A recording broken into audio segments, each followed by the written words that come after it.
the COVID years were very good for the collector car marketplace because it was a seller's market and there was a lot of money out there and people were bored and pissed that they couldn't do all the stuff they wanted to do. And a lot of it too is what's going on with the creator economy and influencers, and these guys realizing, you know, whether it's Donut or Hoonigan, these guys are realizing like they were so much of the intellectual property. Mm-hmm.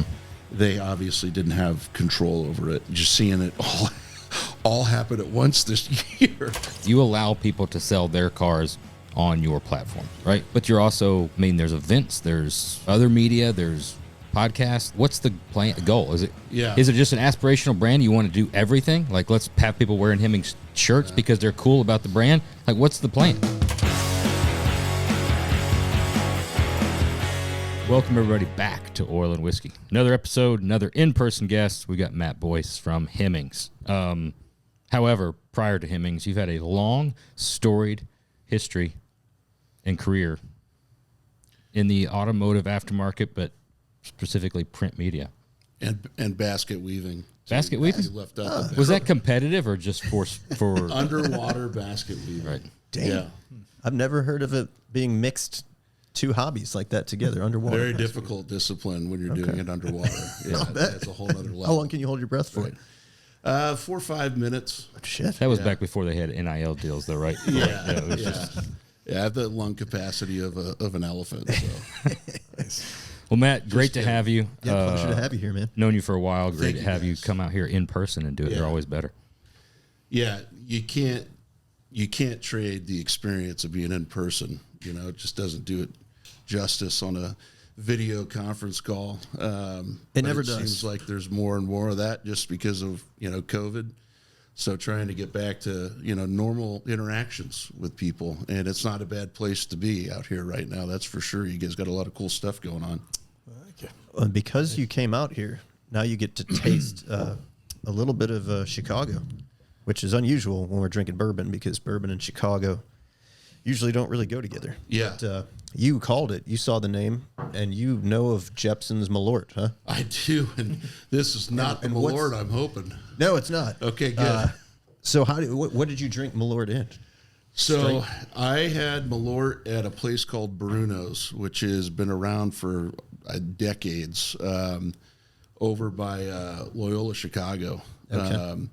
And it's the son owns it now, but Bruno apparently was a big deal back in the day in Chicago. And I saw the Malort sitting there, and I had heard the lore of the Malort, and I was like, I got to try it. So he gave me like a little thimble size, and I mean, like just a bird's beak in there was enough for me. Then you went back for seconds. I got to have some more of that. It tastes like pure sewage. I don't know why people drink it. I think it's that medicine that you used to take to make you throw up after you've drank poison. Yeah. Like they could use it for that. It's made from wormwood, so right? There's no reason like not to believe that this isn't going to be phenomenal, right? Because it's by Jeppson's. But believe it or not, so I got a bottle of. They had there was one with no age statement I bought a few years ago, and it was palatable. It was actually pretty good. They've got a couple bourbons. I think they're sourcing it, but this is a Jeppson's 6-year single barrel. It's getting pretty fancy. It's funny for a liquor company that's so well known for something that tastes so bad. And that's their thing. But you sell it because it's got to be in every bar. It's a trend. There's actually people that like it, and you make cocktails with it. Chicago bar's got one on the shelf, and you got to sell a shot to anyone here. But then you come out and you're like, all right, now you know us for our stuff that tastes like ass. How about trying some of our expensive bourbon? Try the 6-year. Well, they set the expectations pretty low, so it's. Maybe they know what they're doing. It's good, though. A little spicy. Pull it yet. 117 proof, that's why. Single barrel from Gold Eagle, huh? Swan Club? Not the Malort. Not the Malort. No, it's actually very good. Now, the bartender told me, who I think was a century old himself, was that during Prohibition, they tried to make something that would pass as medicine, and that's why it tastes the way it does. So when you were in a pickle, you know, in the 20s or the 30s or whenever that chapter was, it made sense. But now we're out of that, and I don't think we need to go through that again. No, I'd rather sip on like the original Green Death NyQuil than that. Green? I never had green. It was always back purple. in the day. Really? That was the original Green Death flavor. I didn't know that. Yeah. Who's the comedian? Dennis Leary. Dennis Leary, yep. Had a whole skit about NyQuil. Not cool. Wow, we have really started this podcast off fucking awesome. Yeah. Matt, great to have you here. NIL deal's coming. Yeah. Well, before we get into current Yes. Hemmings life, I've known of you and known you through, 10 Source Center Link and all of that. Now, I listened to Dan Kahn's podcast that you were on, on Only the Strong Survive, and learned a little bit more about what you were actually doing first off at Source, and I was really intrigued by that. So tell everybody that hasn't listened, about what that looked like. So not too far from here is Rockford, I believe, right? Yep. So when I came into what was Source Interlink at the time, they were doing a number of things, one of which was making the checkout racks for Dominic's and all the grocery stores that are around here and across the country, and they were making the racks actually in Rockford, Illinois. So eventually they decided that they wanted to consolidate more of the product that goes on those racks. That's how they ended up eventually getting into the publishing business and having household names like Hot Rod and stuff like that under their ownership. And in about 2010, I jumped over to that side of it, outside of the the rack manufacturing side of it, to media. And that's where the journey started on the media side that brought me to where I'm at today at Hemmings. Back when y'all were doing the product placement and rack stuff, that was all point of purchase, right there at the cash registers and stuff. Obviously, there's tremendous amounts of degreed, smart people that there's a science behind, eye level and placement and products like that. Once they got over into print media and controlling that side, how much of that crosses over as far as titles and where? Is that all about who pays the most, or is it? Yeah, it's a combination of what they call slotting fees and sell through. So that's why you see, a lot of weeklies like People and Us and the gossip, magazines and stuff like that up there. They have the sell through and the volume of revenue to be able to afford to pay the extra vig, on the slotting fee to get eye level right at the checkout. And so you wouldn't see like a lot of enthusiast media up there, like Automotive or Aviation or anything like that are more monthlies. Those were relegated to the aisleways. So that was the science behind it. But yeah, the retailers made a lot of money off of those programs, which cycled through about every 3 years. I can't imagine how much money like Sun and the Inquirer and all that stuff was paying for. There was like a new one out every 3 days. Yeah. Michael Jackson's Alien Babies. Furry wolf. Furry wolf baby flies to the moon. Yeah, anything you can think of that's now in a YouTube short or a TikTok video. Right? Yeah, they cornered the market. Inquirer. Is that still around, or did I don't know. disappear? I haven't been to the grocery store in forever. So some of them are around. It used to be American Media for years, but there's a couple of those still around there. Yeah. How much of that selling, working with the retailers and all that stuff transitioned over when you got onto the full media side of things? Well, I think it helped. It definitely helped I'd say the B2B side of media understand, specific to print, just how much, the bite of the apple gets taken along the way in distribution, one of those things. I mean, you put 10 copies in, you sell 2, those got to come back. That's, truck, fuel, a part-time soccer mom merchandising them back into the tote, and then you have the slotting fees that were paid and all that kind of stuff. So, you really had to deal in volume to make a living, doing that. And obviously, as everybody talks about at some point in these podcasts, then this thing called the internet came along, and you could get the information, a lot easier and when you wanted it and how you wanted it and everything like that. So it just got disruptive in the economics of it. The overhead of that kind of a 20% sell through or whatever it is just got really tough. So the strongest brands ended up surviving at the end of the day, where you had all these different spin-offs over the years between publishers specific to automotive, where eventually there just wasn't enough, in that niche that was only going to a print publication to, consume the content.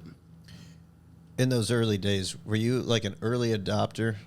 Like when the internet was just in its infancy? When Al Gore invented the internet. Or Like, did you see it? Did you see it? You hear, Thank God, right? You hear so much about people who, like, just said Netflix. I mean, I'm never going to not go to Blockbuster Video. Yeah. Right? Did you see it coming? No. And I mean, when I got into it, it was probably a good 10 years after, people had started to really figure out that this was going to be a thing. So I think companies, first off tried to, acquire the talent, whether it was hiring somebody or buying a company. A number of traditional print publishers went out there and they bought automotive websites and thought, I get that staff, they understand how to do it, and we can just plug everything else in. And it didn't, it wasn't necessarily that easy. So I think everybody went through a period of time of, if you got a bunch of magazine executives, you're going to need to figure out how you get the right gray matter in to make that transition, over. And the other problem is like there's still a potent audience for a long time on the print side, and the volume of revenue was much more than, what they call digital dimes, right? So you're paying for a full page ad versus a banner ad. The revenue is a lot different, for the publisher in those two equations. So it's almost like, how do you wean yourself off the print heroin, for taking that mix into more of a 50-50 or 60-40 or whatever it is? That's what I think. I mean, and even I'm going to screw it up talking about it, but from our standpoint, car guys, you talk about the death of print media and the internet and stuff like that. And it's always just about internet killed the magazines, right? Well, everybody from a car standpoint, they don't really understand magazines and print media as a whole of why they even exist and the business model are behind it. From the car side, you're just like, put out a really good magazine that's got a bunch of cool cars in it, do some show coverage, and more people will buy it. But it really doesn't fucking matter. Like, that shit's not the business model. And then Christmas comes and do it again. Yeah, but the business model is more ads, and getting all that data for those more people to buy more ads, and then more magazines to sell more ads to more niche audience. And the same thing is the internet's the same exact shit. From a car guy standpoint, they're just like, well, put out really cool content that I'm interested in, and then you'll be successful. Well, yeah, but if you're not selling enough ad space, nobody's going to be successful. Well, think about how many subscriptions between the four of us, we subscribe to stuff in this room, right? So when the subscription, to a print magazine started to get bifurcated, because then you were subscribing to Netflix or whatever else, right? So that revenue starts to go to other places, and then you're putting more pressure on the advertiser, right? Because you need that a lot more. I think the thing that's interesting about Hemmings is that they have, media business, but predominantly the business is a marketplace, right? A buy-sell marketplace for vehicles and parts and services and stuff like that.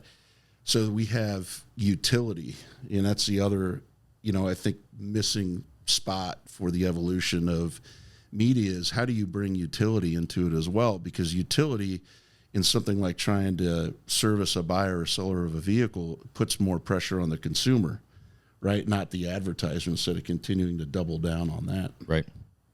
That's wild. Especially when you look at the heyday back in the day of how, you would have, just throw a name, you'd have Super Chevy pre-91. You'd have Super Chevy post-91. You'd have Super Chevy, El Camino Enthusiast magazine. And you have The Fords were the worst. Ford and the Ford magazine. Green 97 Ford Mustang with dent in the driver's side door below the belt line. Publication. Weekly. That was what I spent every Sunday. That was like clockwork for me. I'd go to Books a Million. Barnes and Noble, and I'd just sit there because I would read. I'd skim and get ideas and stuff. I'd read some, but you'd read 60 magazines and buy 4. I'd probably go through about $700 in magazines just sitting there, and I'd buy maybe one. Like there'd be something that I had to have. We counted that though, so don't worry about it. Okay. Yeah. He also messed up all your merchandising. He'd be take one over here. Over here. No, what I would do is I'd always take the Roadster Shop ones anytime we'd get on a cover or something, and I'd just spread them out, across like the whole road. Yeah. We, you guys know Tim Foss, obviously. Of course. So Foss was, in fact, he was the first guy to bring me in here. Shout out to Foss. We have a deal where when we go into a newsstand like Barnes and Noble or whatever, we make sure that our stuff is, in an area where people can see it, You adjust one it. store at a time. Hey. Got to start. That used to be the thing. I was the same way. Sundays. That was the Sunday getaway. Sunday go down and. Anyway, we can talk about magazine stuff. Before you even went there, were you a car guy at all before then? No. How did you even get to where the fuck? Yeah. You know, a shout out to another guy, Doug Evans. So I worked for Doug for we know Doug. a number of years, right? And great guy. Great scarf. And one of the first Wrong Doug. Shit. Yeah. Wrong Doug. Yeah. Wrong Doug. One of the first things that he told me is he goes, don't ever fake it with these people because they're going to know. So I grew up the son of an enthusiast. My dad worked at a gas station in Hermosa, and he worked on cars.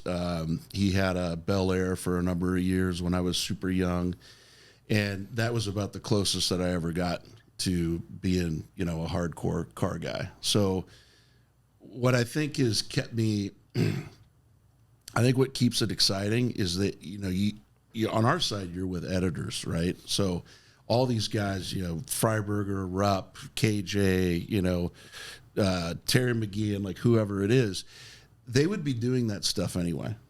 Yep. So you're around that. And so it's really about like, what can you do to, put these guys in a position as best as possible to be successful and get to take a ride at all the joy and everything like that you get to see. And there's nothing like going out there to events and Cars and Coffee or whatever else and just seeing people that are super into this stuff.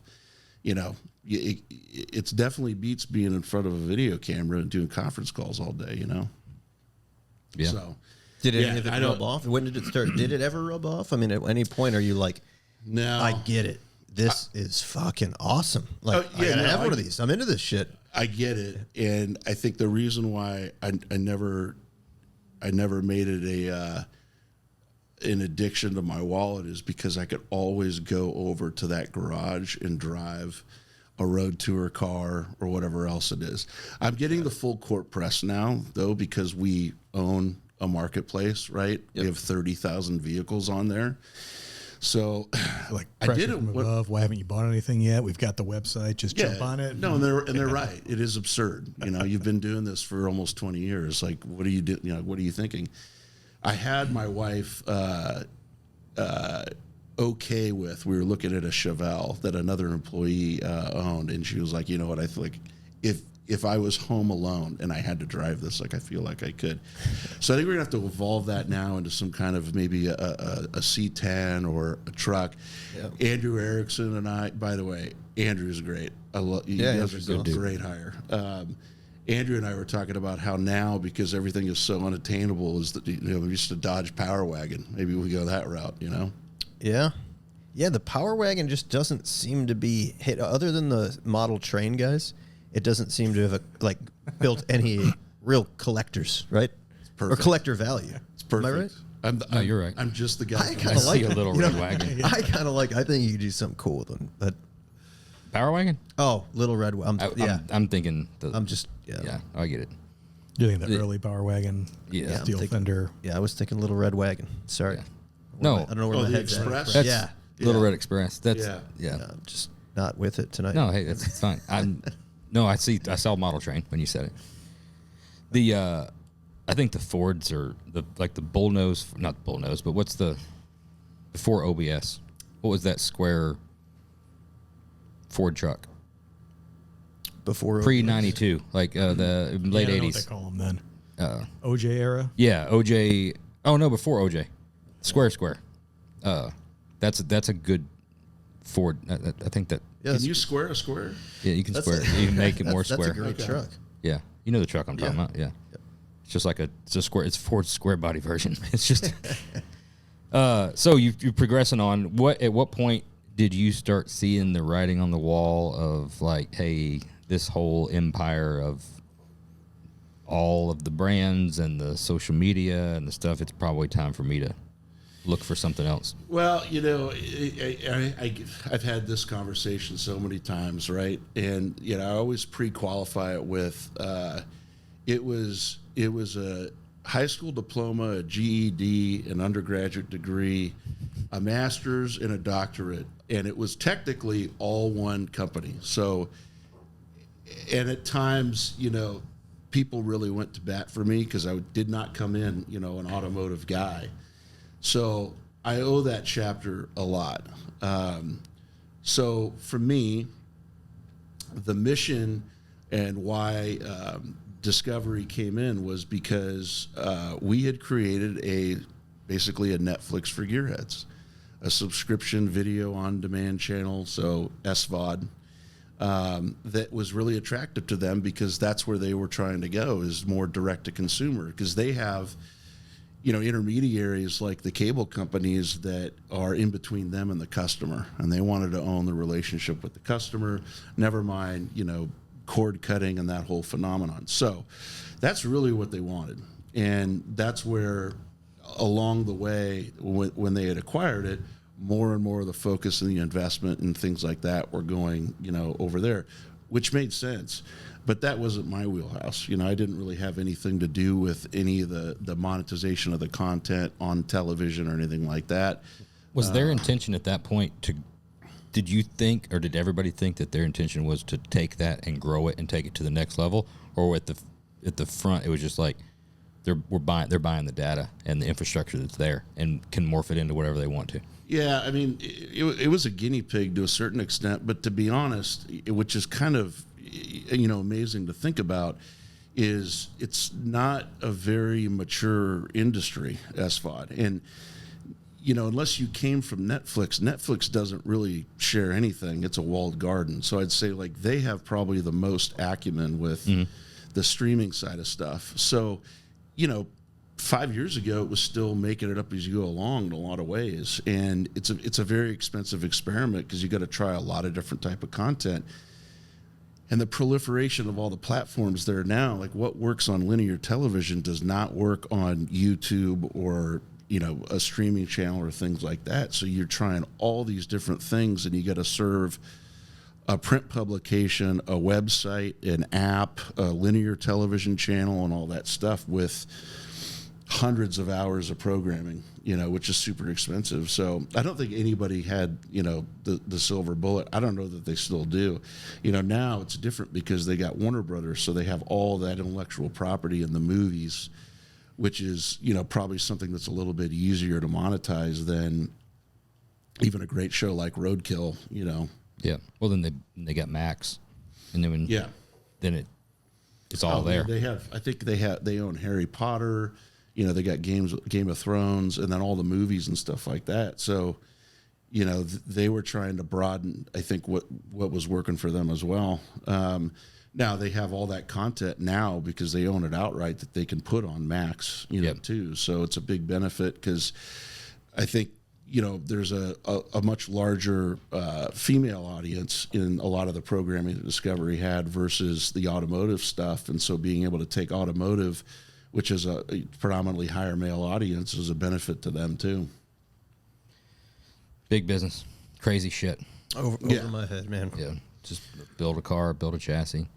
Hope somebody likes it. Make it work really good. Yeah. Yeah. Well, the other thing, you guys have such a long lead time on your business, right? The good and the bad problem, because you're years out, on a lot of different stuff, projects and things like that. You pretty much get maybe half of your business booked 6 months before the next year, and that's a win now on the media side. So half of your business you're chasing in the middle of, being in the year that you're in too. So, that's a tough business to be in as well versus, there's only so many projects that you can fit in the building, right? But luckily we've gotten really good on the chassis side of things. The car build side just takes a little while. The chassis side, we're down to 4 or 5 months now on a lot of stuff. So that's great. Car Congratulations. builds, it's just man hours, man. Yeah. And just takes time. Yeah. Years. Yeah, you gotta have the exclusivity too. Yeah.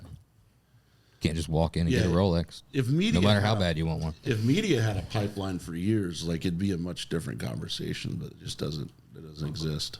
So what brought you to Hemmings? I mean, I met some of the people that were over there. It's a much smaller company. It's 100 people. It's a part of a big organization. It's owned by Advanced Media that also owns a business journal company, which is kind of where Hemmings sits with American City Business Journals. But it's family owned, all the way through. and family run. In the case of the subsidiaries, you know, I had come from a much larger company. There was a lot of, you know, change in ownership and change at the top and stuff like that. And so I liked the idea of the stability.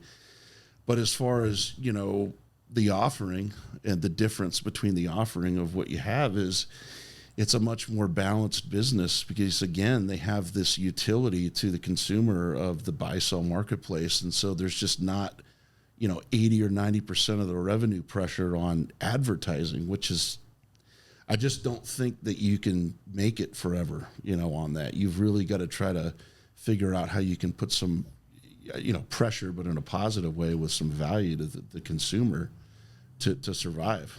When did Hemmings go through their big facelift, and who was behind that? Because back in the day, I remember Hemmings as the phone book, the black and white phone book, and Hemmings Motor News. You'd right? go there and buy. That's where you went, either buy brass era cars or find out what shows were at York or Carlisle. That's where you got that. It felt very old fashioned. Yeah. A long time. And then there was a And now it feels sudden like, oh shit, they're changing everything. When did that happen? I think when people started to see it was probably in the last 3 years or so, probably more in the last 2 years. So if you go back to when the current ownership had acquired the company, which was around 25 years ago or so, you know, nobody knows American City Business Journals owns Hemmings and they're owned by Advanced Media, right? And it's kind of nice that there isn't Hemmings, a advanced media company, or right? You know, they've managed it, you know, I think the right way from that standpoint. But when you've seen what's happened to the collector car online marketplace in the last 5 years with these other players, and now you have private equity money that's come in with some of them, you know, with Doug and Cars and Bids and stuff, I think they looked at it and they said, we have this property Hemmings, you know, we should make a go of it in the same regard. So they brought in a guy named Jonathan Shaw, who was running product for another company within the portfolio. And he's a car guy. His grandfather is actually the one that bought Hemmings 25 years ago. Oh, wow. And he's unfortunately since passed. So he came in, they brought in, and it sounds a little rudimentary, but I call them the propeller heads. So they brought in a bunch of the propeller heads, you know, to start to work on the digital product. We launched an app recently, you know, tens of thousands of downloads, and I mean, a pretty good amount of time per session on the app too. So we're trying to do all these different things. The mantra is frictionless marketplace. So if you think about everything that you go through, whether you're going to buy a vehicle from an online marketplace, or So no brakes. You're not selling brakes in. It's a frictionless market. there are brakes. There are brakes listed on there. I'm sure they're very obscure, but yeah. What's an app do for somebody? Why would somebody download that app rather than jumping on the website? Short for application. I'm aware. It's a. I got like Get it two on or your three. mobile. I got 2 or 3 of them on my mobile phone, dude. I'm aware. Yeah. Right? Yeah. So right now it replicates a mobile instance. So it's in certain parts of it, it's very similar to if you were just on the mobile site. But what it allows you to do is it allows you to basically, you know, get a lot of the year, make, models that you're interested in saved in there. And so, you know, you'll get more push Personalized. on the stuff that you're looking for if you're in market, or, you know, you think you're going to be in market for a vehicle. It's also just preference too. I mean, there's just some people that much rather be downloading an app than going onto a mobile website as well. Well, I think y'all have done a great job, and everybody behind it, because it's for people that haven't been around a while, or specifically just never saw Hemmings or whatever. It would appear as though this is a new company, because it's a complete refresh. A complete refresh. I'm glad you noticed. Yeah. It's I a noticed. complete refresh. I cannot take the credit for that, by the way. We have ever some since good you came partners aboard, that do it's- that. Yeah, it's just it's Ever weird since how we that. came aboard and I was able to design to the level of Chip Foose, the rebranding of Hemmings. We did the rebrand at SEMA last year, very well received. How do you honor the past and move, you know, in the future? and I think they did a good job. We had a partner named Eastern Adventure who was in the outdoor space that helped us out with it. But yeah, it's a 70-year-old startup or young startup. You know, that's Restart. what it is, and it is a lot of work. I mean, I think the COVID years were very good for the collector car marketplace because it was a seller's market and there was a lot of money out there and people were bored and pissed that they couldn't do all the stuff they wanted to do. And, you know, then society got back to normalizing and it normalized the market. And so it's much more split between a buyer and a seller now. Explain frictionless marketplace and at the core, like what's some of the conversations that go on behind the scenes as far as planning, you know, for the next, 16 months, the next, 24 months? It's obviously at the core, like you said, your marketplace. You sell cars, right? Yeah. You allow people to sell their cars on your platforms, right? But you're also, I mean, there's events, there's other media, there's podcasts, there's, what's the goal? Is it just an aspirational brand? You want to do everything? Like, let's have people wearing Hemmings shirts because they're cool about the brand? Like, what's the plan? Don't you hate it when you hear like the corporate guys say, "Fail fast, don't be afraid to make mistakes," right? So we've been doing a good amount of that, that's for sure. The frictionless marketplace is about, all right, I got the biggest tranche is 90% of these people buying these cars. They don't do it on any online marketplace. They don't do it at Barrett Jackson. 90% of them are doing it in Facebook Marketplace. It's a direct exchange between the private and the seller. So we do classified listings. That's pretty much what drove the business for decades. So how do we make that transaction, especially when it's to, a private seller and a buyer, transact with more integrity, more ease, and stuff like that. So that's where you get services. We have a product called Pay and Title. We have a partnership where we do an insurance match if you need insurance, shipping, valuation, financing. So that's how we help those people out. Because people that are really good at it, at selling them and buying them, they don't really want a Hemmings or somebody else in the middle of it. But if we can make it easier, and again, with like the pay and title part of it, because that is an area where when you're on your own, you can get screwed, that's one place where we try to make it more frictionless. How much on the curation side are you doing? Where are you going out and being like, we want to have consignment stuff? Well, or seeing a listing and be like, hey, we need that through Hemmings. Like, we want the baddest of the bad. We want those quality cars, or we want this type of car. We want to write the story, or are you shutting guys down that are bringing junk to market? Everybody's got to have some kind of a standard, right, to what ends up getting. I know I can't find a fucking Ford Probe GT on there for nothing. I would let those through. Bring a trailer. I got no problem putting them on there. Yeah. They've had a couple clean ass examples. Did you see that red one the other day? I didn't see it. You were my God, raving about it, but you'll see it soon enough. I cared so little about it. Is this on the I Christmas never went and list? looked at it. Probe GT's on my Christmas list. Christmas list from like 97, I think. I had it in 96, and he never gets it, so it rolls over to next year's Christmas list every year. Yeah. I had it for a brief time in 1996. In the golden age. It was short-lived. Yeah, that was a great car until it was not a car anymore.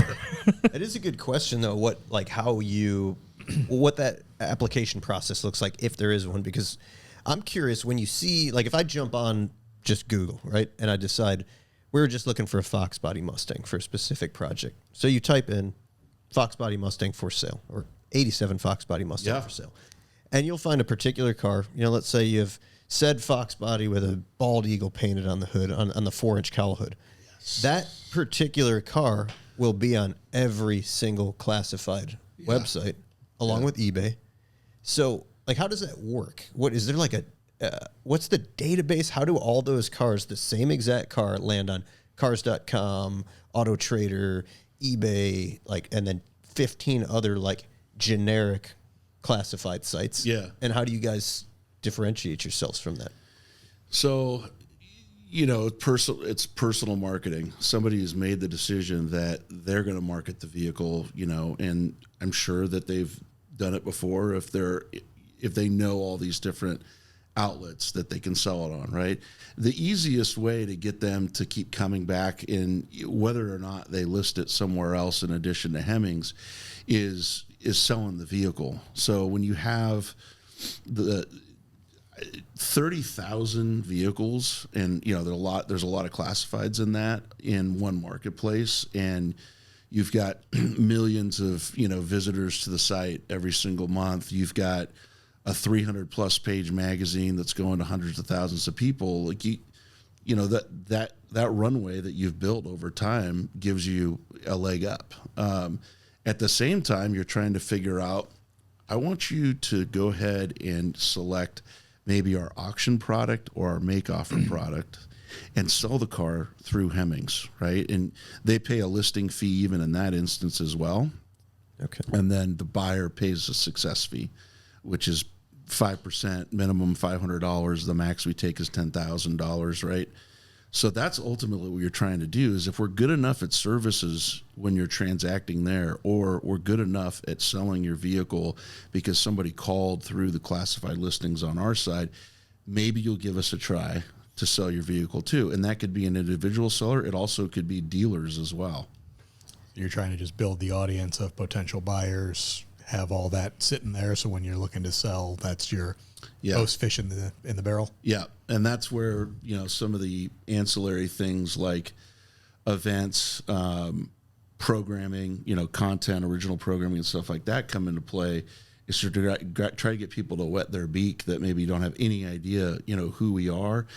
And then also, if they're not somebody that is active in the space, and they want to get into a vehicle and they want to get involved in it and stuff like that, is being able to hold their hand and say, all right, you're into this year, make, model, or this gen.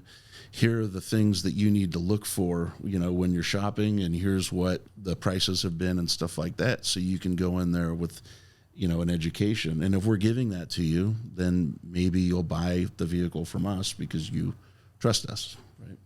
This is a little slightly off topic, and I'm sure internally y'all are like, fucking great move. Who do you know, who made the decision to just completely fuck eBay when, like, they were like, hey, this thing is so great, like this whole eBay Motors thing, and you can like search for every individual part, and you can buy all these cars, and it's going so good. You know what? Let's fuck that up. Let's change the search engine completely and make nobody ever want to utilize eBay ever again. Because that happened about 6 years ago. I don't know. 7 years ago. Yeah, but that happened. That would roll over and happen every few years. Yeah, as soon as you get comfortable with it, ruined and then they ultimately fucked it beyond to the point where they could salvage it. It's gone. Yeah. Like, They also got really focused on trying to sell vehicles for a while. And now you see in all their marketing, they went back to the tried and true parts. And there are still, and I don't think you can have enough volume in this, but like if you're trying to look for a super obscure part, eBay is one of the best places still to be able to look for it. But if you can figure out how to use today's search the way it's laid out. Yeah, I don't know. That's it. It's tough. It's fucked. Yeah, it's a terrible Facebook situation. Marketplace still is way better. Yeah. Still way I better. think one of the great things on Hemmings, the search by year, make, model is probably the best out it's there, clean. and you actually find everything you're looking for. Yeah. Oh, you said 86 Mustang? You might also be interested in a 93K car. Does this That also... and I'll tell you what, like that takes a ton of work too. I bet. And it can be better. It will be better too. But so Google also is really forcing everybody to be hyper local with stuff, right? So you've got to be really good at serving up what people want.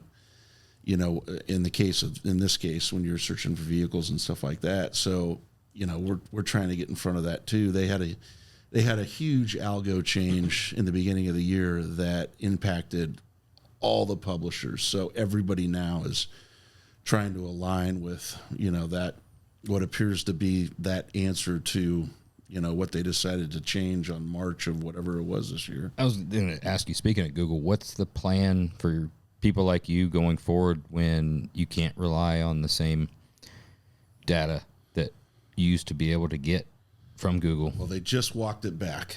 They did? Thank Jesus. Yes. Okay. Yeah, the whole cookieless feature. Yes, go away with that. They walked it back.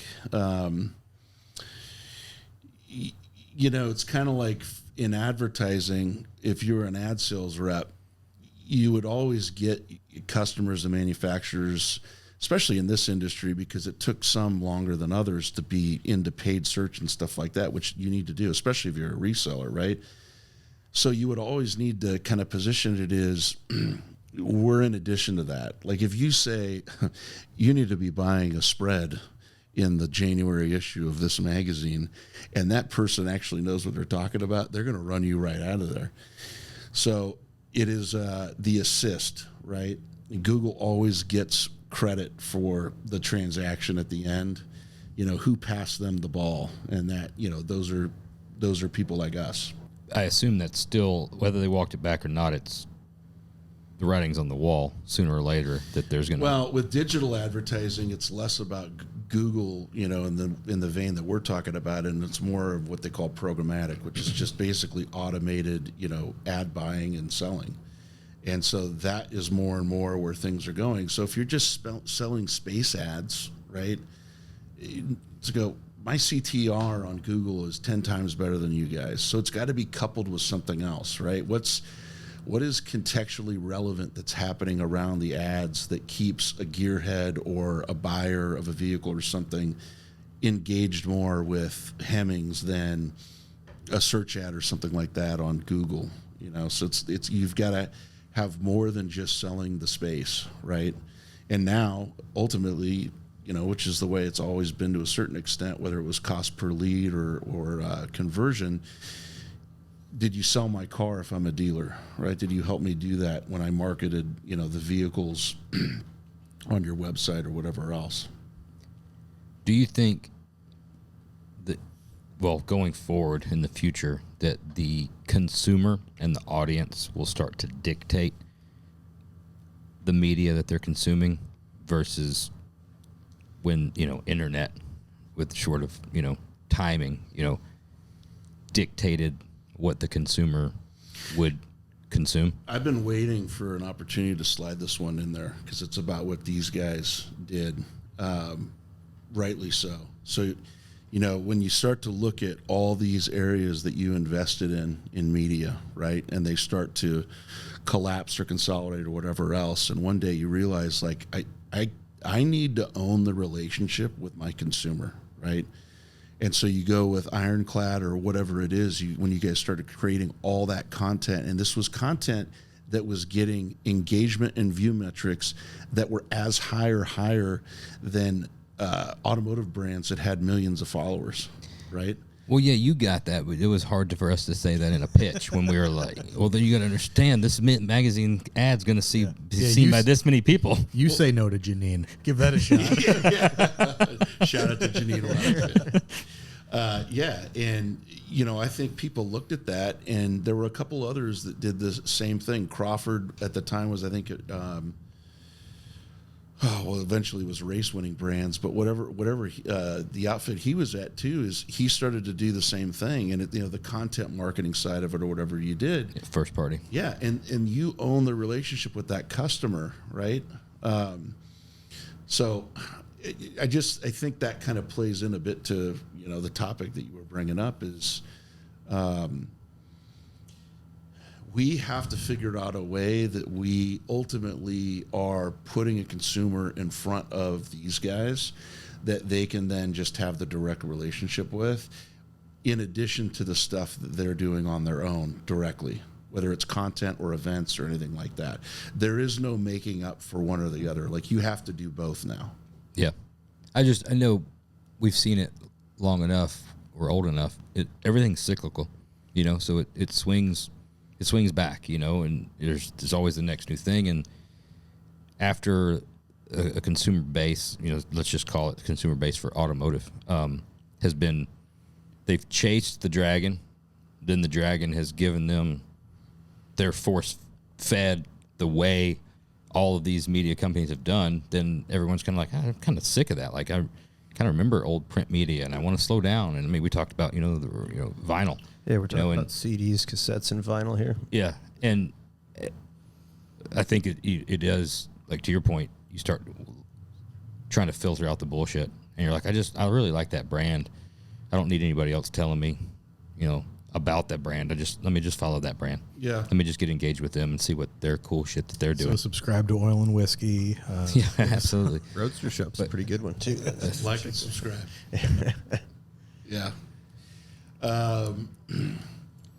Look, there's still, and we beat down on, print. There's still an audience there that has a pretty fat wallet that wants to be served. And yet they are also, we just did a readership study on our publications, and 60%, it's not 55 plus. Okay. I mean, it is, but it's more now, it's more like 60, 65 plus, right? 60% of them are saying they go on YouTube every week at least, if not daily, which blew me away, right? So that just tells you that you can go catch, people over there too, while you're also trying to expand the demographic of the brand anyway, right? And still be able to service them in addition to a print publication. I think eventually, whether the people like it or not, they have to evolve too. And maybe some of that 60% of that audience said, well, I can get so much information by going onto YouTube and watching Chris Fix or whatever it is. I should be there as well. It's funny. Everybody talks about that. The internet is what killed print media, and then what really fucking killed everything is the iPad, because there's so many 60-plus-year-olds that live their life on that iPad via Facebook and YouTube, and all their entertainment. That's what killed all the newspapers. Yeah. Nobody needs to read the newspaper when you're getting up in the morning and you're going through those iPads for that generation. I know specifically from my in-laws and all of their still friends. Reading the paper though, aren't you? If I could He get doesn't have an iPad. He's Yeah, an Sunday Android mornings guy. when I stop by, you're out there. If I could get a newspaper, You're out I'd there read it. eating a grapefruit, having a coffee, and Grapefruit. That's a lie. That's a lie. If I could get a paper, I'd read that and drink my coffee. But grapefruits are Well, so there's a parallel second to a tomato. There's a parallel too. So nobody likes talking about carb, right? That is a big reason also in a different, way of what impacted print media too. And this was another thing of being on the distribution side that, if you were just a publisher, you didn't necessarily know this, but it was 2007 or 2008. Every retailer follows what Walmart does for the most part, okay? And Walmart said, we're going to reduce our carbon footprint, right? Every single store.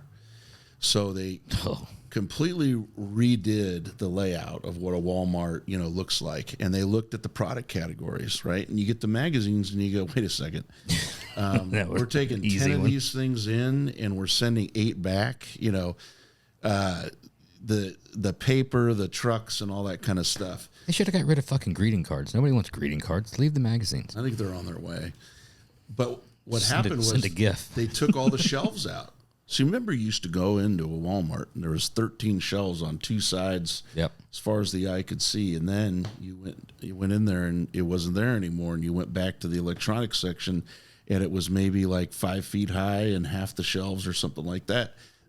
So that flowed through to retail after Walmart, which Walmart's a huge part of that distribution business anyway. And that had a big impact as well on the economics of it. I remember seeing all the magazines there. I was never a Walmart magazine reader. That was a little. I always thought it was a pickup spot. Try to spend as little amount of time in Walmart as humanly possible. You were a Barnes and Noble guy. I was a Books A Million guy, so I was down the south. Oh, yeah, Books A Million was Books A Million was Never the heard of spot. Yeah. Yeah, it was super high end, better than Barnes and Noble.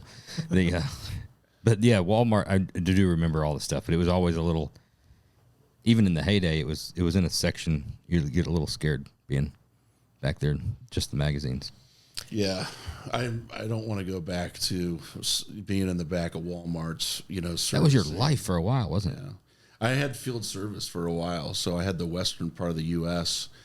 and yeah, just I had 1,200 part-time people and all those stores and the Walmarts being in the back of a Walmart. You know, Thursday afternoon in a Walmart in Albuquerque. Somebody doesn't show up to a Walmart to put up and take down old magazines, and you're by yourself.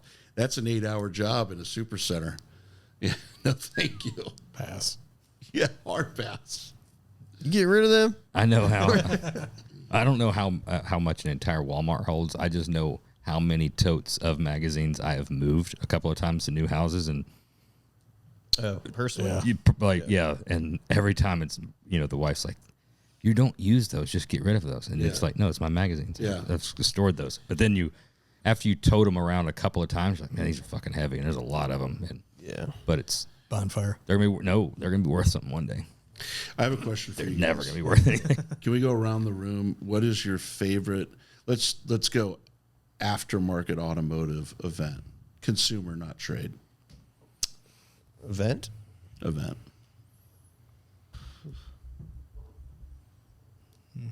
It's a great opportunity to plug the Jepsons 6-barrel.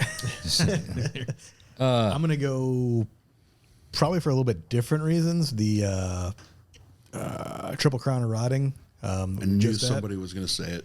And I think it was just the quality of cars, and then all the people, all the builders that we're friends with that you only really see once a year, and everybody kind of all came together at in the event. same place. Yeah. You get to see all those same. It's like SEMA without as much SEMA business shit. So you're actually able to like hang out and have fun. Yeah. But you see all those same people at SEMA, but everybody's It's like 3 minutes and fucking busy and running. Yeah. So it's probably that. Was Jerry Dixie there with his hair? He was. I saw him walking around. I didn't. He came talk up and to him. talked to me. Yeah. Oh, really? Yeah. I just saw Jerry Dixie like Yeah, pass. the mullet was looking Feathered pretty and fresh. lethal, that hair. Feathered and lethal. You cannot miss it. Jerry Dixie's looking good. We need to have him on the podcast. I bet he's got some. Oh my God, dude. I just want to touch on the van era. That's it. Yeah. Like I wanna, 70 to 80. I don't care about anything after that. No, we need to do parental advisory. Maybe it'd be a pay-per-view with Jerry Dixie. Yeah. What's yours? Yeah, honestly, that's probably it. I enjoyed like the road tour stuff. Yeah. Which were all, it was kind of an event, right? But Well, that's definitely the most fun out of all of them. yeah, but it's hard to beat that. It's fresh, it's new, so it's exciting. Yeah. And to Phil's point, it's just you don't find yourself going to car shows and really looking at a lot of cars anymore, but that show you do. You enjoy, like, I think we cover more ground there. Yeah, Just definitely. looking at cars than any other show that we go to or have gone to over the past probably 5 years. I'd say the Roadster show is probably second. Roadster show's fun because Yeah. it's so Pomona. far West Coast. Yeah, Pomona. It's so far West Coast, and you get a lot of cool shit that we would never see at any other kind of show with some lowriders and customs and bikes and some of that kind of it's a shit. good, cool mix going That's to their building. as far as looking at cars wise. You start looking around. Oh man, that's fucking cool. That's fucking cool. Especially when you grew up like idolizing some of that West Coast scene. Right.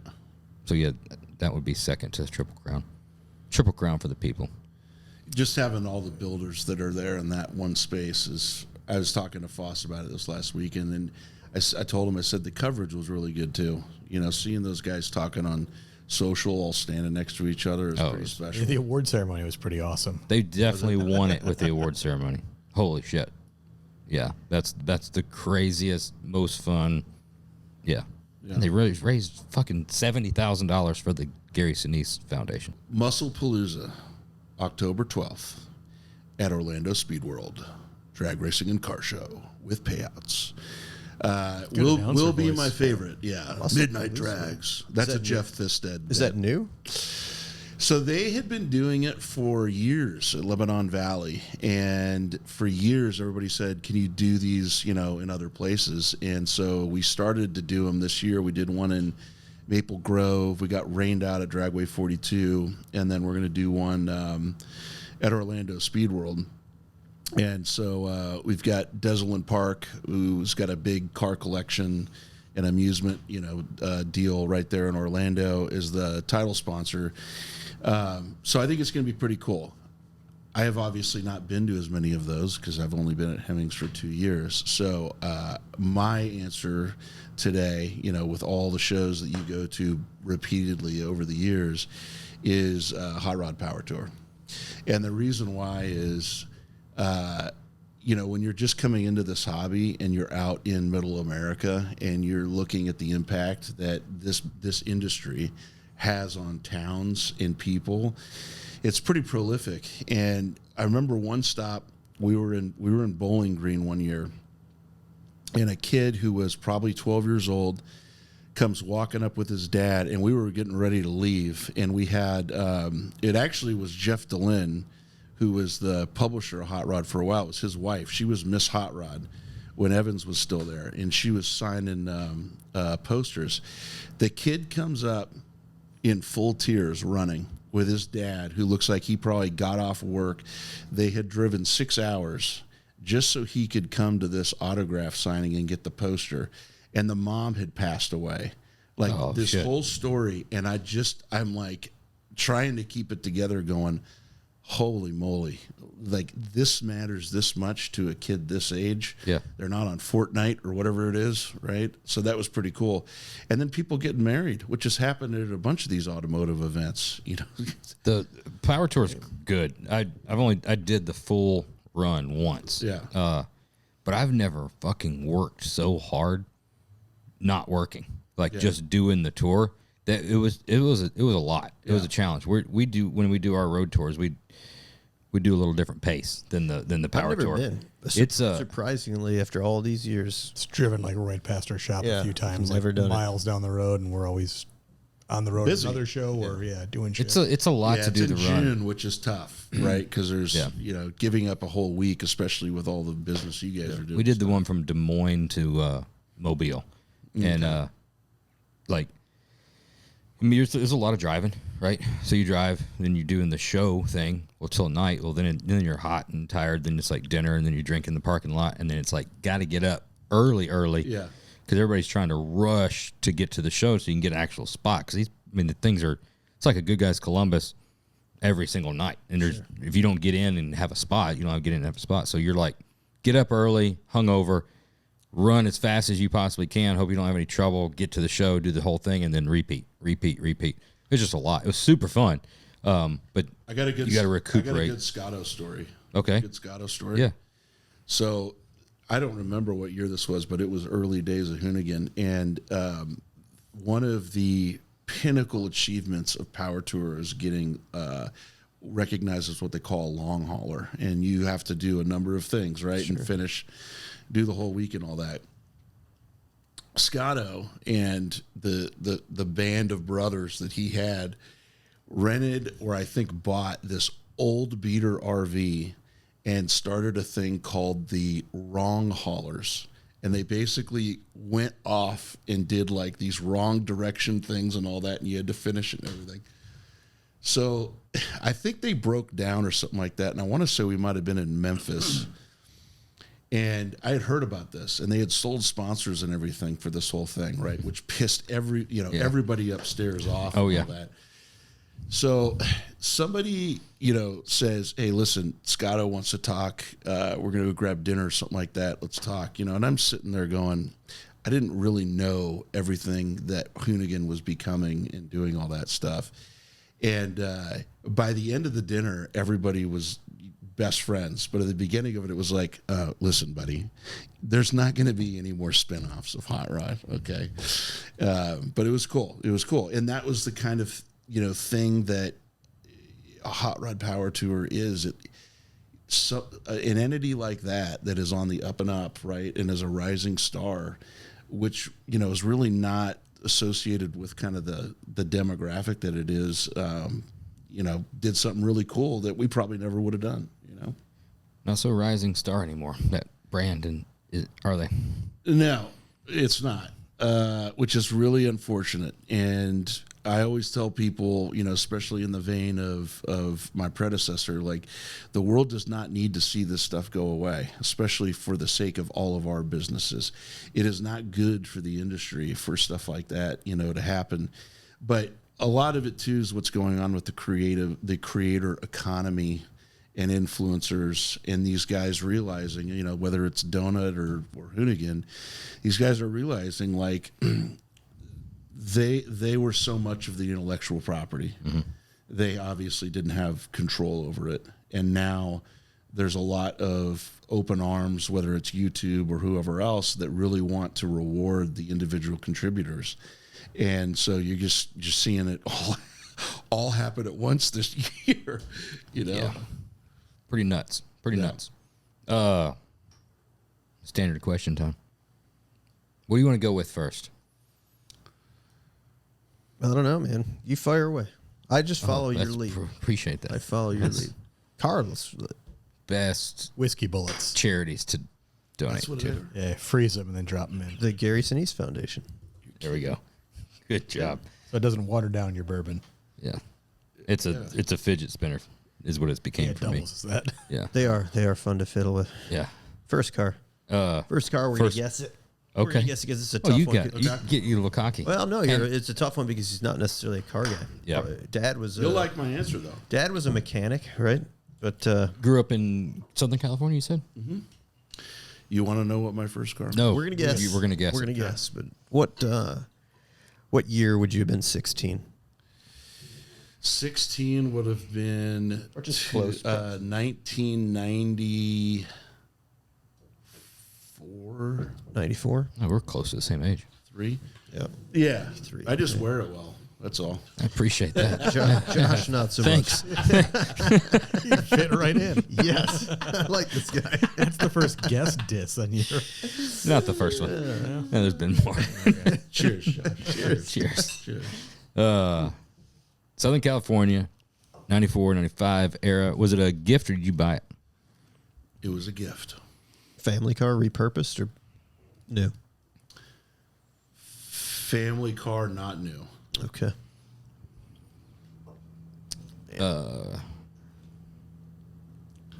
I think I'm going to go Grandma's Buick. Was it a celebrity wagon, the small one? The family truckster. No, smaller than that. You hate it now. No? No. No, No, Buick it's wagon? a 4-wheel drive Datsun or Nissan pickup truck.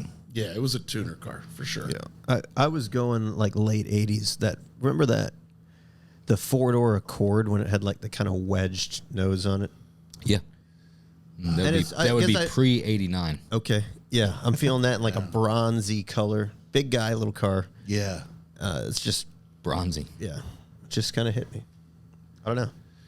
It's tough. It's a tough one because usually we're firing away with like This guys. is not easy. I mean, I'm a chameleon, you know, as you guys know. I don't wear my year, make, model from when I was 16 on my face. I will say, I think. I saw that Mopar tattoo sticking out. Little mullet flipping up in the back. He just screams Mopar guy for sure. I do have a Dodge out there. I think you're going to find that you were probably the closest. So it was my grandfather's 1977 two-tone brown and cream El Camino. Ooh. Damn. I got a bed, right? With I had a truck. Yeah, with a 350. Is in it though? Well, the back part was truck. It idled at 40 miles an hour, which was a problem. Cruise control, baby. But my favorite story to tell about Always that, chirping, about put that it car in is, here. okay, There you go. You guys try to guess this. What profession predominantly has as their work vehicle an El Camino? Chiropractor. Fuck out of here. Unemployed? Traveling. No. Oh. Think about it. Let me think. In-call masseuse. Let me You think. get one answer. I'm gonna go with the pool guy. Pool guy. So I bought the net. I see Pauly Shore driving one and starring in like some.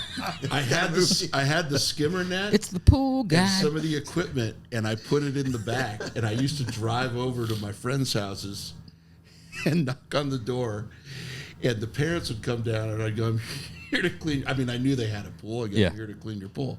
And every single time that they didn't know who I was, they thought, "Oh, where's Mitch? Why Yeah, is he's he off come today." Yeah, Mitch is off. Yeah, Mitch is in the pen. I got my skim net and I got my chlorine, and I'm coming in there, and I'm going to do a 10 out of 10 on that puppy. Yeah, right you want now. a double shock on it? we Yeah, we usually do a double.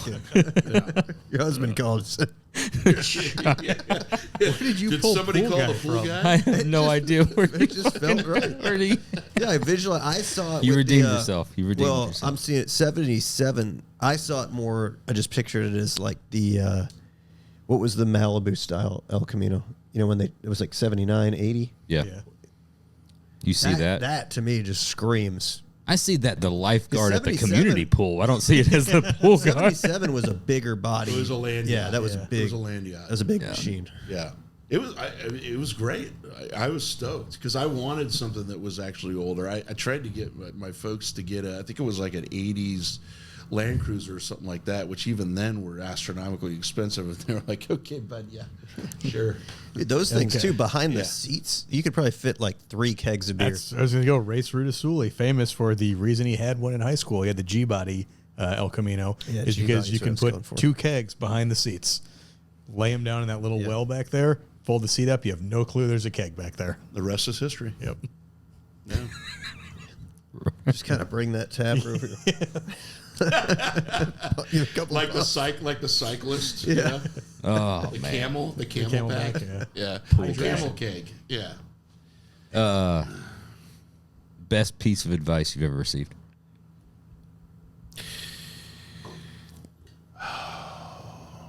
And I can tell on this podcast. No, you can absolutely. Yeah, there's no boundaries. If you're Well, questioning yeah. it, that's something you should tell. Yeah. Yeah. I mean, I would say like in this industry for sure was Doug telling me don't fake it. Because I look back now at all the times, you know, doing shop tours and everything. Yeah. And you tried to, you know, nod your head that you knew what you were talking about. Oh, that's double. Those are double humps, aren't they? Yeah. Yeah, I can tell from Is that here. one of those CNK machines back there? I'll tell you, when it comes to that, if I could give some advice, if you want my advice to follow the best piece of advice you got, don't ever say that you wrench.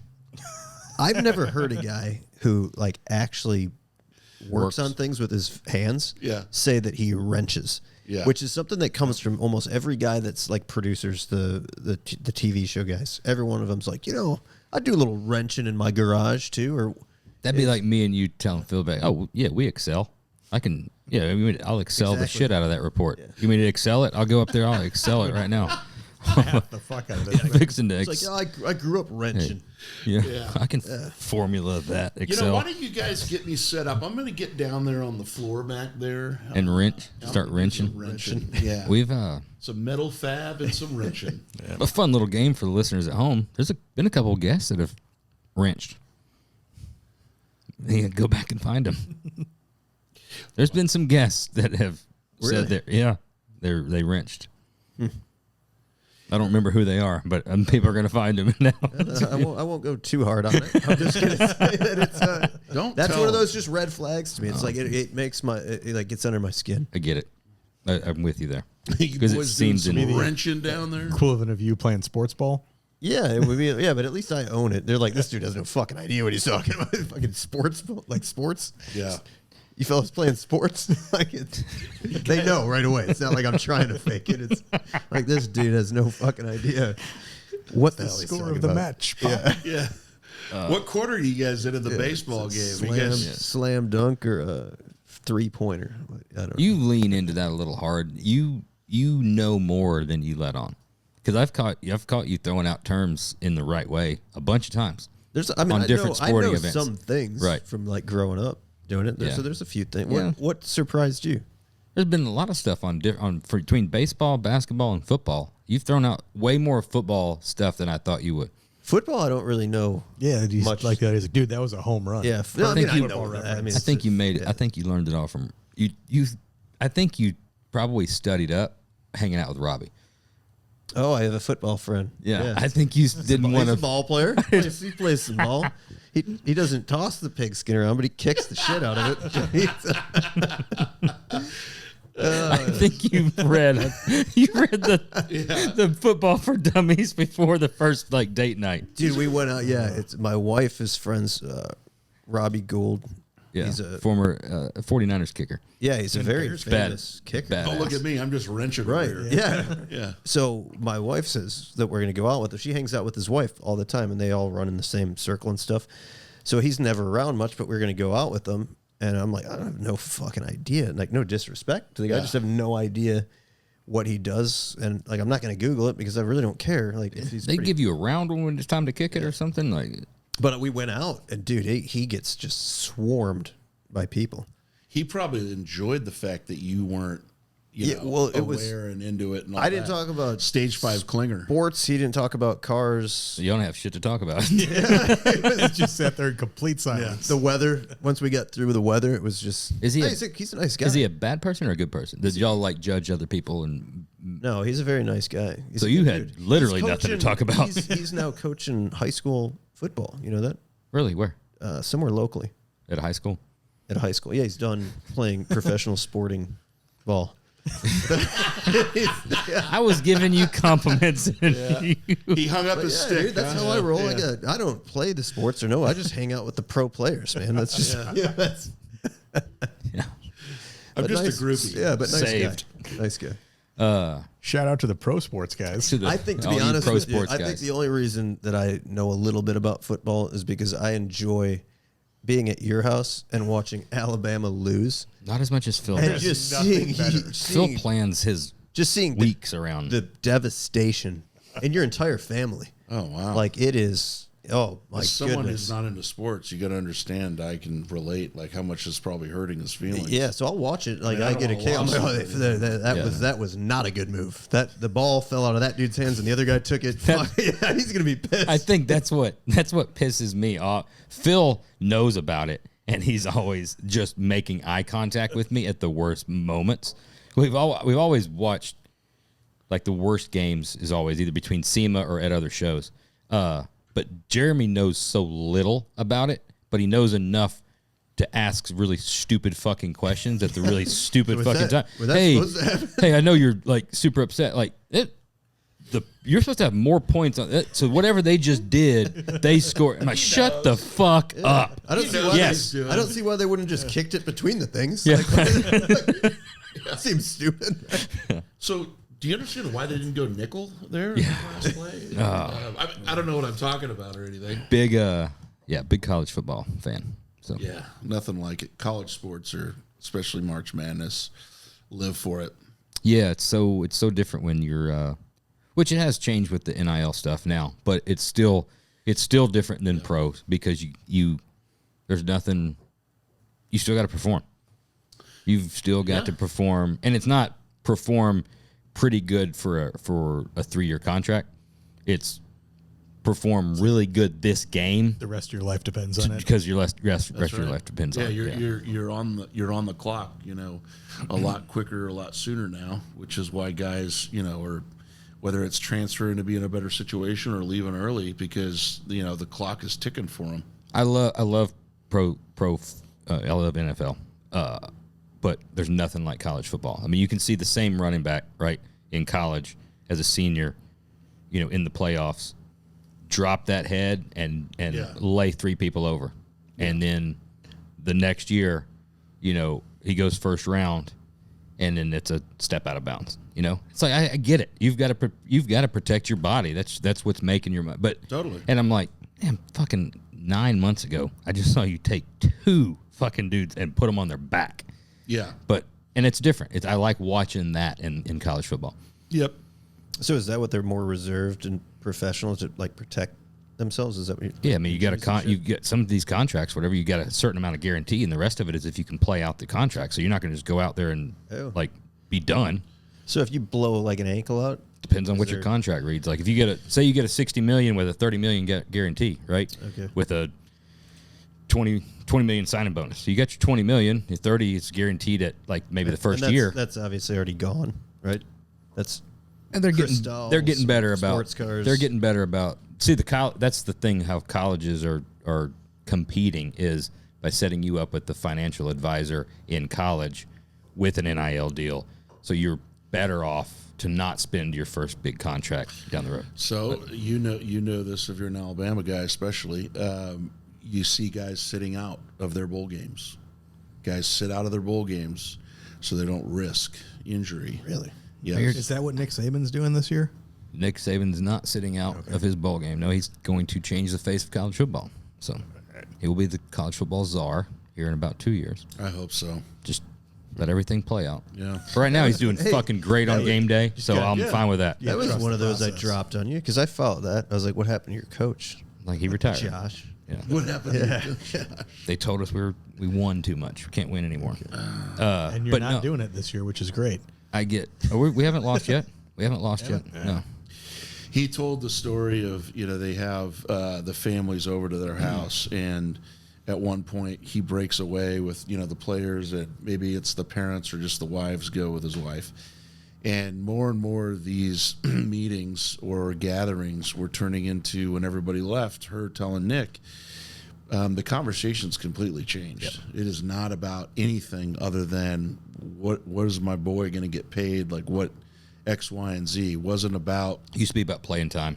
And can you make him a better person? Yeah. And what's the living experience going to be like? And what he's going to be so far away from home. How do you make sure he's okay? He's 17 right. years old, and my baby's going to school. Now he's 17 years old. Oklahoma says they can get him $2 million. Yep. Right. So what can you do? Mm-hmm. That's a different. And on Nick Saban thing, we'll get off college football. And I've played them a lot of speeches and different stuff. I don't care if you care anything about football. If you want to succeed in life, YouTube every speech that Nick Saban's ever given, read his books, read the forwards that he's The given. press conference after they lost, too. Oh, that's Yeah. you want to talk about motivation and being able to, and especially from a management standpoint, and getting guys to rally around you and telling them how to be better, just better fucking people. Doesn't matter about football. There is nobody that gives a speech or answers questions or gets his point across like Nick Saban. Yeah. I see you listening to that like every morning before you go to work and like smacking the door frame on your way out. Isn't that what they do? Like leaving the locker room? and Oh, stuff? yeah. Yeah, I've got Like a the little Rudy A. movie. Yeah, I got a little A painted little above the door. RS up there, a little Slap RS it. Yeah. license plate. You should totally do that. I sit down and video it. I make All Pretty of them Princess coming give me a little through high the five. hallway, tapping the RS logo. A little kiss, a little smushy face on Pretty Princess. I say, roll tide, high five. She'll do Can you it. get who's the actor that played Rudy? Sean. Rudy. Oh, You, man. could you get him in here Probably. and tapping? Is he a car guy? Notre Dame's not even real college football. But tapping the RS, right? Yeah. That'd be cool. He was short, though. You'd have to lift Who him. was that Yeah. actor? He was also Sam in Dario Estevez. I think it was Emilio's Lord of the younger. Rings. I hate that I know that. Yeah, I'll go back to wrenching. Rich. Favorite car movie?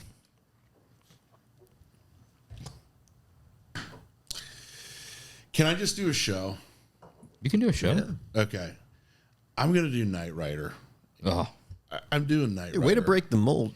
Okay. I like that. Knight And I'll Rider's tell good. you why. They were at the forefront of wearables. Hasselhoff used to get on that watch. I had a strange date, Kit. I need you to come get me in front Gotcha. of Fogo de Chao right now, He had the Gotcha. wearables in the 80s. And you know who was there like that? Kit. Kit was there every always single there for time. Yeah. They had that car, I think it was at Universal Studios forever. And as a kid, you go in there and you get to sit in that thing going, this is so badass. You liked Knight Rider better than Magnum PI? I mean, I think for me, the car was just a lot cooler, right? Car was cool. Yeah. Hawaiian shirts are pretty sick. Short shorts or something else, too. He Tom drove Selleck a could wear the Daytona, right? Daytona Ferrari. 308. Oh, what was the one? What was the famous movie? Was it Miami Vice? Yeah, they had a, Miami Vice. 308? yeah. Or no, sorry, the Stuff. Daytona. Daytona. Great show. Yeah. Okay. Great show. Yeah, Magnum PI Tubbs. was a 308, right? Or 358? Yeah. you're 308, 318, 3 I something. think it was 308. We just had one. You guys know Mike Musto? I don't know him. I know Yeah. who I know Well, he of him. just did a walk around on the Magnum PI Ferrari a couple weeks ago. Yeah, Magnum PI is hard to beat. I've Tom not. Selleck was I'm not watching the remake. The new. They're modern doing it? one. Dude. Yeah, they're in a multi-season. I think you're watching these for the wrong reasons. You keep bringing up like the dude and how good looking he was in every one of them. I didn't say how good looking was. I'm just saying he was a Short you want to watch a shorts. I was being funny. But Tom Selleck was a badass in Magnum PI. There's something cool about it. I mean the Hawaiian shorts and they must have had so much fun. oh yeah. Shooting that thing. Yeah. He lived in a house an right era. at Diamond Head too. I mean, I got to go shoot another season. Think about those. I mean, Dukes of Hazzard, right in that era. Yeah. That was a great. I mean, you had a great lineup. You had car stars. I mean, you had like Fall Guy. Yeah, I mean, I'm surprised they've gone away from that because with the lack of creativity in that industry, it's like they usually take the same model and they go over and over and over and over and over again. But we've lost the car. they did it in The car action They did it in shows. what was the one with Wahlberg and Will Ferrell? The movie. The other guys. The other guys, but That's a movie. But it was. I understand that, but it was the Prius. That's things have changed. So now the Prius was the star of that movie, for different reasons. Yeah, I mean, there is no series that's been out there for as long as I can remember that revolves around No A-Team van anymore. No A-Team van. I mean, but it was all kinds of things. I mean, you think about like in Magnum PI, the helicopter, like in and of itself, that thing was fucking cool. Island Hopper, Miami TC. Vice. Same. Yeah, Miami Vice, the boats, the cars, everything was about the What things. was the Thunder in Paradise with Hulk Hogan? Was that what it was called? Wait, You what? remember that? That was short lived. That very short lived. Short-lived. But, it was good. That was probably early '90s. I wasn't aware of this. It was a cigarette, wasn't it? A cigarette? Yeah, I think it was like a Donzi or something. It wasn't a real slick looking powerboat, but yeah, Hulk Hogan was the star of it. It was painted black, wasn't it? The boat was all black. Yes. I don't even remember vaguely what the that plot now, line was, but I just remember the boat. Yeah. I remember my parents were big on Miami Vice and Magnum PI. My mom was a big Tom Selleck fan. I bet she was. She was. How did Dad feel about it? I remember him making small comments of like, all right, that's enough. Like, we've heard enough about Tom Selleck. You're making weird noises when you punch him. But I remember being young, and we lived in Fort Lauderdale at the time when Miami Vice was the thing, and I remember it being so Really? Yeah, it was so adult though. Like when it came on, like I wasn't allowed, like because I was like maybe 6 or something, and it was like, all right, time for bed. And I mean, I remember coming through there, and you'd see like a kissing scene or something like that, and be drugs and guns, and hey, get out of the room. I'm like, that looks fucking cool. I mean, I was sick. I didn't say that, but and then you watch like reruns now, and you're like, oh, it's so like it's good, but it's I haven't watched it in a long time. It's there's some heavy scenes in there. I mean, it's what's the song? I could in the air tonight. Okay. Oh, Phil Collins. Phil Collins. So basically, Again, every I hate Miami that I Vice know is that. just like that song. Phil Collins. Like it's that vibe. Every song, every Don Johnson was a good actor. I liked him, like Harley Davidson, the Marlboro Man. He was great. yeah, in it. that's a good one. He kind of a really good disappeared. one. You don't see him in much. Do you? What else is he? He did some. about He did some 90. movies. Character actor, dad, in some movies. But otherwise, yeah, I think he's just riding the There was coattails. Something. No, he was just in recently. He was cool. It was like an old Western that he was in. I just saw it. Don in the last Johnson? couple weeks. Yeah. To me, did you see the picture the other day of Clint Eastwood directing? No, He's like- he's like 114. He's 94 or 96. Yeah, he's still And they're rolling. showing him, and he's in not good. His first picture I've seen in a while, but he's directing and stuff like that. Wow. He's still sharp though, huh? Must be. I mean, if He's directing. I just saw the picture. He's He's not. directing, so no, he's not sharp. He does not. Yeah, it's a look layup good. job. He does not look good. But I mean, hell, who would? Anyway, Dirty Harry. Dirty Harry. Next up, favorite law enforcement interaction story. I mean, I've had more that I've avoided than actually interacted. The only one that I can think of, because it's just readily there, is so I live in Southern California, and the e-bike thing down at the beach with the kids is gnarly. It's out of control. So there's a bike path down there, and the bike path has stop signs, because to get into the restaurants at the harbor and all that, cars have to be able to, turn in there. The bikes have to stop. So they have stop lights or they have stop signs. And they, myself included, were getting so many complaints from people that they were cracking down on people running these stop signs. So I ran a stop sign, and it was like one of those, I kind of California rolled it. these two cops come, young guys come right, alongside of me. Now I'm going, I don't know, not very fast, 8 miles an hour. And they come up and they go, you get pulled over on a bike? Orange bike. Orange bike. By Can two you cops please on bikes? can you please pull over, right? So I Did you have was there a moment right then? Did it go through? You're like, I'm gonna fucking run. I'm gonna No, and I'll tell you why. I can ditch okay? these guys. I went to a festival right by where we live, where the fire department was taking donations and selling hats and stuff. And I bought a Redondo Beach Fire Department hat, and I do have some friends that are, shout out to firefighters, right? So I keep that on the bike in a basket because I think that maybe the guy that's got the jaw cutters to be able to cut the lock might think twice if he thinks that it's a firefighter's. Well, I'm wearing the hat. Good thinking. So the minute that they see the hat, I could tell immediately this was going to go okay for me. Dude, I'm off duty. We got a call down here. I got it. But then they're like, wait a minute, this guy doesn't have a mustache. He's not. And remember the best advice you ever got. Don't fake it. Yep. So they asked, and I said, no, I have friends that are in the firefighting department. I, donated and I bought the hat. And they wrote me the warning and they go, you can put it on your wall as a souvenir or you could throw it away. And I said, thank you, gentlemen, and went on my way. Just like that. Good. I'm sure there's some better ones. I just see Reno 911 in my head of two bike cops pulling up next. They were Orange they were bike. in a Suburban. Pull over. Oh, they were in They a were in a driving? Suburban. Oh, yeah, you're fucked. Yeah. Yeah. You can't do nothing about that. Yeah. You're more nimble. You can jump some curbs. Yeah. I can do Alleys 20 and miles an sidewalks. hour. Thing's got more gas tank than you've got, I I'll tell you guarantee what, you. I'm on a little electric bike and they're in a Suburban. I'm gone. There's no way I'm pulling over for that. Gone. Sidewalks and like the.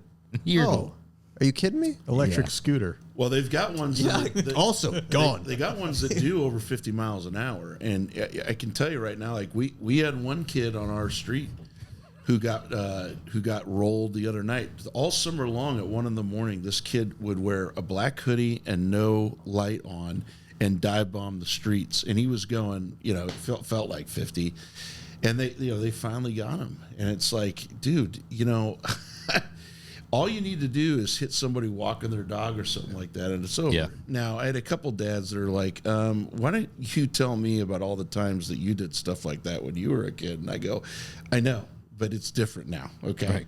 Because I'm not a kid anymore. Yeah, I'm not a kid anymore. Right. And I this- act like one sometimes, but I'm not. Right. So, If you would have gotten into any other industry besides what you're doing now, what would it have been?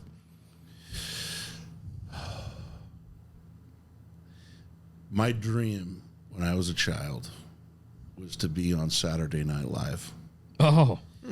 And back then, you used to have to record it on a VHS. So I had a group of buddies. Oh, to send it in? Yeah. Well, I would record them so we could watch them, Oh, right? okay. Because Sorry, it was I thought you always on at midnight. Got it. And there was no DVR. And then later, once the internets came around, you could go on to the Groundlings or Second City and those comedy schools and see the same cast that was doing all these bits before they got to Saturday Night Live. And I just thought it was the greatest thing ever. Huge fan of Aykroyd, Chevy Chase. And then my dad was also really into all those movies and those characters, Blues Brothers. You didn't pick Blues Brothers as best car movie? That's a good point. They see the replicas of that cop car at all, certainly at Louisville. Volo Auto Museum seems to always have one local. Every World of Wheels. Blues Brothers Every could World be of Wheels. Yeah. Blues Brothers probably my top 5 Yeah, Belushi's- in my top 5 Belushi's pretty favorite good, man. movies. Yeah. Just because of the people that are in it. Like how many cameos and the music. I don't like musicals. I can't fucking stand musicals. Like I'm anti musicals, but that's a great movie.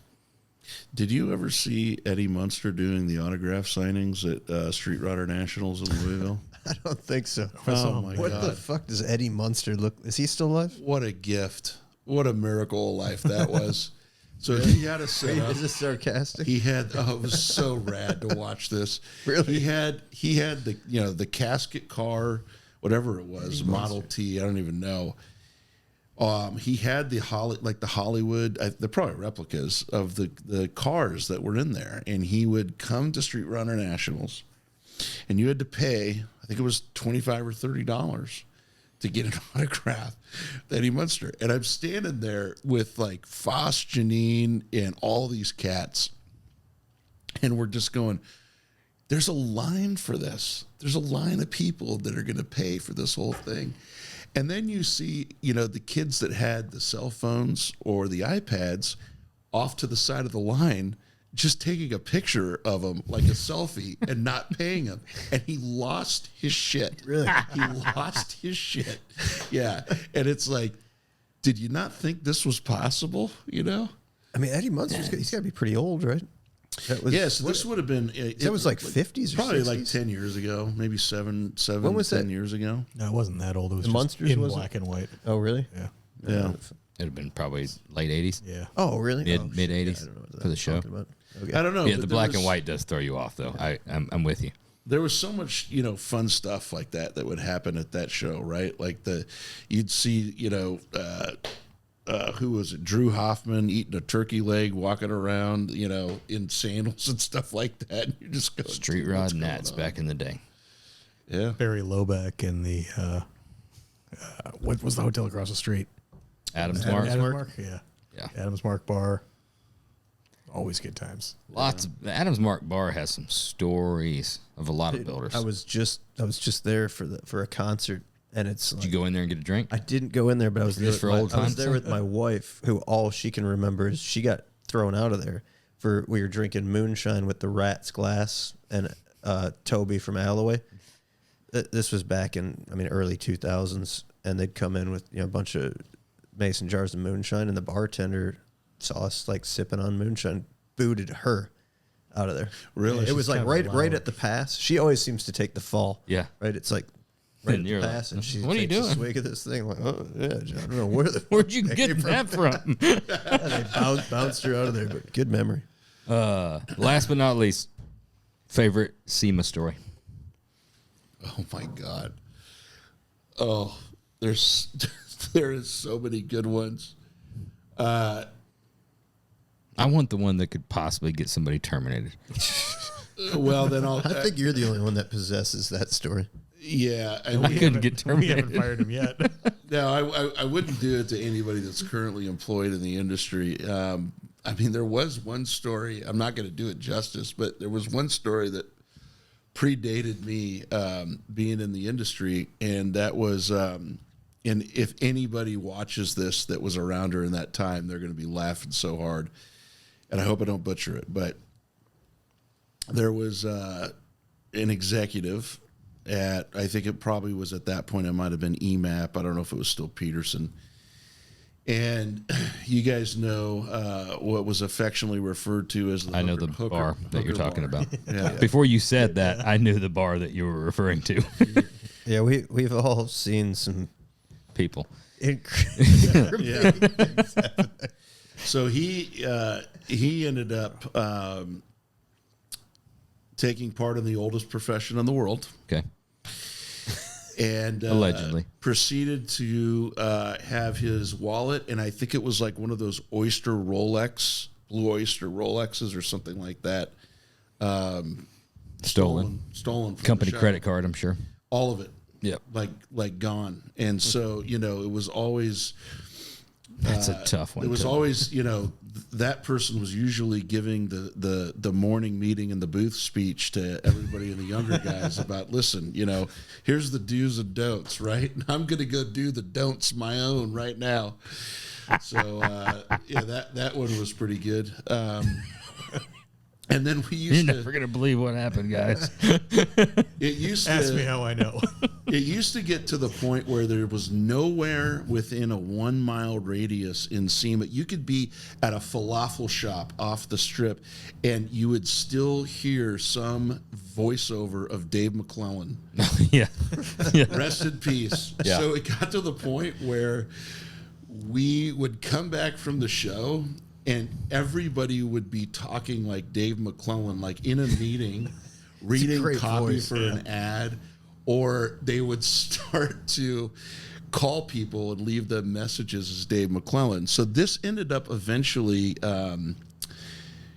God, what was it? B&M and Hearst and those guys that were up in Northern California, they actually called us, and I don't know who it was, but somebody that could do McClellan really well. They changed their voice system.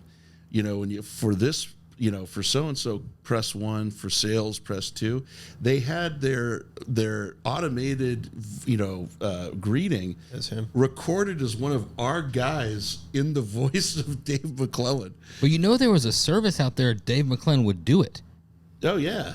Like Cameo? No, he would, yeah, but way before that. Then he would do your voice, your phone system thing, and do like the answering of like. Oh, it might have been him then. I might be butchering it. Yeah, it was a thing that, and you would call in. You're like, fucking Dave McClellan is not working for K&N. Get on that monorail from the hotel. Okay. It used to be in elevators too. And You'd hear it Thursday morning, and you're just like, I need to remember who I am right now. I'm so exhausted. And all of a sudden it'd be from the North Hall to the South Hall. The 2013 SEMA show is sure to be one for the ages. And it was That's the best. the whole every stop on the monorail, and everybody's looking at each other going, meat thermometer now, you know. But he was awesome. Man, he worked his ass off of those shows. Great, every single banquet, every single everything. And what a legend! Like, we're still talking about him now. You know. Yeah. What And a now, voice. thanks to AI, we should do the greeting on our when you call in, you know, or when you put on hold. No, fuck the greeting. Just do the intro for the podcast every now and then. That would be. I don't have to do it anymore. This is Dave You McClellan. You're listening You could to add a little. oil. You could add a little button on there. Boom. Man, it's been great. Thank you guys. Yeah, thank you. And I'm really stoked that I got to come out here and do this. we appreciate There's you no coming way out, this man. would have been the same if you're trying to do it through the No, camera. in person's always better. You're And, gonna be at SEMA. We'll be at SEMA. You're gonna come to our party Thursday night, right? I got my invite. Thank Sweet. you. Good. I am coming, as are a number of other people. So, Awesome. you know, the first year you guys did that, we were in the Sahara where it was at. So all you had to do is just do a somersault from your room and then climb a rope back up, and you were done. Yeah. Yeah, that was a cool. We venue. outgrew the spot though. No, you did, but everybody looks forward to that. And I think 9 o'clock's a good start time. So we will, Hemmings, we'll see you there. Sweet. We'll have a party Wednesday night at Sosa Metalworks. I'll send that to you guys. Dude, Cool. we blew We were over there. that. That is a kick. We were there last year. Did you guys come? Yeah, Oh, we, yeah. we didn't have an invite, but we were there. Yeah, we just kind of We like just blew slid right the in. back door. Yeah. But awesome party. You have an invite now. Oh, Hey. these are the droids that you're These looking are the for. droids you're looking for. Yeah, Yeah, it's an awesome layout. Like as we were walking around there last year, we're like, dude, this is like when they filmed the original Gone in 60 Seconds, where everybody like in the garage hanging out. Like, Yeah, and then Gene this- Winfield walks up. Yeah. and- Can you believe that? fucking partying. Yeah. Some yoga with some yoga. Yeah, that was cool. Yeah, that was an awesome setting. You are playing with Our, fire. our creative director Dan Stoner is the mastermind of all of those. So yeah, he's got some fun stuff planned, but we'll make sure you guys get the info. Yeah, phenomenal party, man. Just unreal. We were Yeah, like, looking forward we to were that. talking about that for quite some time. That was pretty cool. Awesome. Appreciate it. See you again next week.